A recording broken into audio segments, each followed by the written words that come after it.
Hello, peeps. I've been having a mull. How are we all today? So I thought I'd just do one of them, where I sit here and talk to you about nothing in particular. I've been having a mull, watching what's going on. Anybody seen that ridiculous sculpture in London? It's got the faces of 726 trans people, which means it's 726 sculptures of an arse, because they can't tell their arse from their face, can they? Don't know who they are. Made me giggle a bit. But I've also been watching what else has been going on? People having words with one another, as we do in the movement, about various things. Some of it about very important things, like safeguarding. Some of it about very important things, like recognising what the situation is that we find ourselves in, especially if you've only been here 5 minutes. And it was really running through my mind over the last few days. So I got up this morning and I've been very mindful. That's a word I hate. Mindfulness. I hate, right? But I've been mindful. And I'm walking around, I'm thinking, what a world I live in.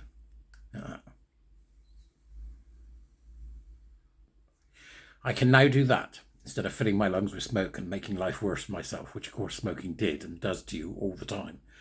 And I was looking out the window and I was thinking, look at those glorious buildings. We built them.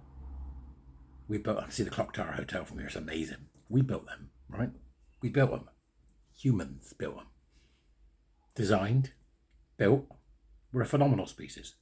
And then I'm thinking, here I am with my touch button on the electric hob while I'm making me breakfast this morning. That's amazing. And then I click a little button and out comes my coffee. Here's my coffee, look, see? Dolce Gusto.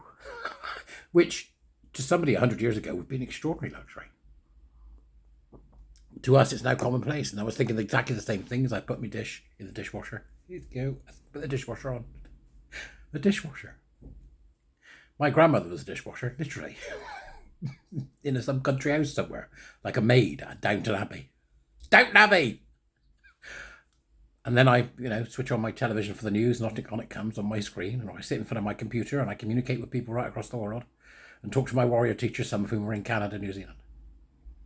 And okay, sometimes it's probably a good idea to do that, to sit there and think how amazing it is that we got here, how amazing it is that we got here. And we did. Lots of people died to get us here, including family members of mine. And there'll be those of you watching this that had the same situation. So I'm very mindful when I'm thinking of that. Mindful. I don't know what it is. Observant, maybe. In the now. Let's call it in the now instead. It makes me more comfortable. And in a bit, right, after I've done my warrior teacher session this morning, I will lie down for 4 or 5 hours playing a game, which is made up of pixels on a screen that was designed by thousands of people from across the world. And there it will be, me running around. Half-elf magician killing dragons. And I think to myself, what a wonderful world. And that gets me up. That gets me going. That gets me thinking about what we can do, what we're capable of. And there seems to be a few people washing around in our little movement bowl at the moment, paddling around like we do in the movement bowl. The bowl of the GC people and others, I call it, right? And I've managed to expose a couple of Fruit Loops. Well, we've got a number of Fruit Loops, that we have done, of my Fruit Loops in a Bowl series. Nutters that believe lunacy. And I'm going to keep doing that because I think that's the way to do it now. If you know the French resistance, once the Nazis invaded, because we've lost, by the way. The French resistance, once the Nazis got in, they just popped people off. We just do it differently here. We just take the piss out of them. That's what we need to do. Identify people in various organisations and take the piss out of them. A kind of satirical character assassination because they believe that men can be women or any other cobblers, that we only got where we are because of racism, and all that rubbish. But it's nonsense. It's absolute nonsense. All of it's nonsense. So that's what we fight for, is to stop that from happening. And because of all the wonderment I see around me every day, and when I stop and pause and think about how wonderful it is, which I recommend that you do, I realised that what got us here was the original understanding of who we were. The original understanding of who we were is that we were male and female, men and women, boys and girls. That's where we start. So when I see people talking to people who really we should stop talking to, right? There is nothing any of these nut jobs have to say to me that is worth listening to. Not one thing. So when I hear the word compromise, it makes me pissed off. I get a bit angry. Compromise with what? You want to compromise with anti-science lunatics? We're not doing it. If the Scopsy was still around now going, give us your kids so we can cut their cock and balls off, we'd be outraged. But no, because they're doing it under the banner of gender. And look up at the queue, they can get away with it. Stop bothering with people that think that this is a thing. It's not a thing. We're just going to stop it. All of it. We're going to end it all. Because if you manage to untether the fundamental anchor of our society, who we are, man and woman, boy and girl, male, female, if you manage to untether that anchor, we're done.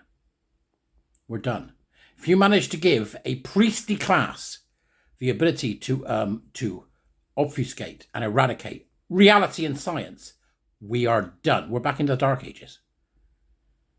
So my honest recommendation, as it has always been and always will be, is block early and block often. And don't interview these damn people. Don't speak to them. Because what you're doing by doing that is you're giving them credibility. And they don't deserve any credibility, because they have none. I watch these interviews, and we've seen a few over the last few days, and it's like looking back, it's like being back in 2020. What the hell are they doing? We don't engage with these people. That's the way forward. We ridicule them. And when we start to consider things like, well, actually, being a cross-dressing AGP is just like being a gay man. It's got nothing to do with being a gay man. We are not connected to those lunatics at all. Nor are we connected to the lunatics working in academia or science or medicine that are hurting children or want to hurt children or want to carry out body modifications in the name of their cult-like behaviours. Stop engaging with these people. There's no need. What we do now is we work to get them out. That's my particular look. I'm not saying you should do that. I'm saying that's what I'm going to do. Work to get particular people out. Ridicule them, expose them for the idiots they are, to such an extent that wherever it is they work has no choice but to let them go. That's what I want to do, like the French resistance did, except without a gun and with laughter. That's what I'm thinking we should be doing. But then I may be wrong, and I'm happy for you to tell me I'm wrong. But I say this to people that are doing this, and you know you are. Stop it. Don't platform lunacy. There is no compromise. I hope that's clear, because that's where I'm coming from. Sorry if it upsets some of you. That's the way it is. That doesn't mean we don't have nuanced conversations one-on-one. What we don't do is platform them in the name of our benefit. End of story. No matter who you are. All right? I'll see you all later. Have a great day. Oh, you're teachers to teach. I'm so excited. It's month 7. We're going to learn all about Maoism. I'll see you later. Bye-bye.